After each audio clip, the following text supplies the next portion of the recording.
Hi అండి. అందరికీ నమస్కారం అండి.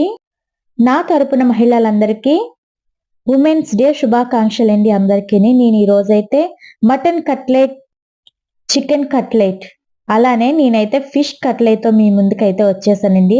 సింపుల్ అండ్ టేస్టీగా మన వంటగదిలో ఉండే పదార్థాలతోనే మనం ఈ కట్లెట్‌నైతే ఈజీగా అయితే చేసేసుకోవచ్చు. ఆయిల్ కూడా తక్కువ అబ్జర్వ్ చేసుకుంటుందండి.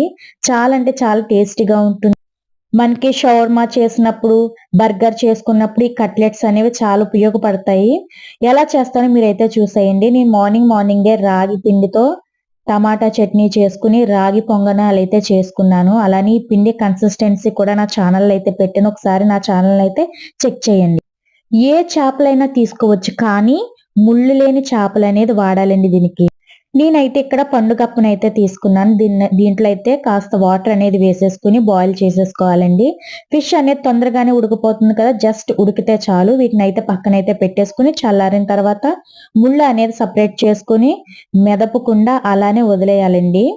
రోట్లో వెల్లుల్లి, కారం, ఉప్పు, పసుపు వేసుకొని దంచేసుకున్న మసాలా అండి అది. నేను చూపించింది రెడ్‌గా ఉంది కదా!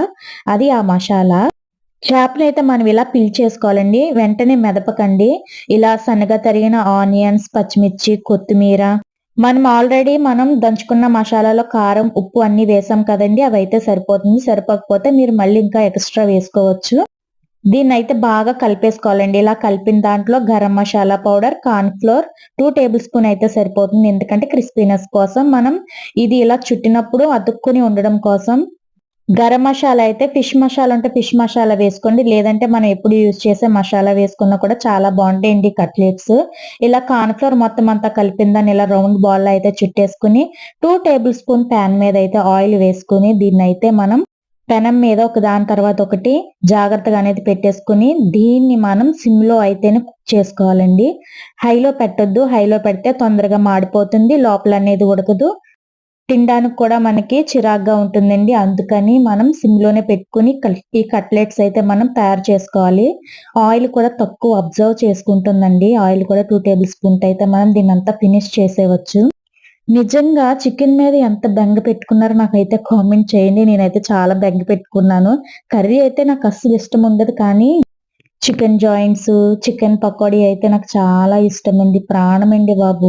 అవన్నీ నేను చాలా మిస్ అవుతున్నాను. అందుకని ఈ కట్లెట్స్ అనేది నేనిలా తయారు చేసుకుంటున్నానండి. మీకు చికెన్ గుర్తొచ్చినప్పుడు ఈ కట్లెట్స్ తయారు చేసుకోండి. చాలా అంటే చాలా బావుంటుంది. పైన క్రిస్పీగా లోపల సాఫ్ట్‌గా భలేగా ఉంటాయండి కట్లెట్స్. మీరు కూడా మీ ఇంట్లో ఫిష్ ఉన్నప్పుడు ఫిష్ ఎక్కువ తెచ్చుకొని మిగిలిపోతే ఈ కట్లెట్స్ అయితే చేసుకోండి.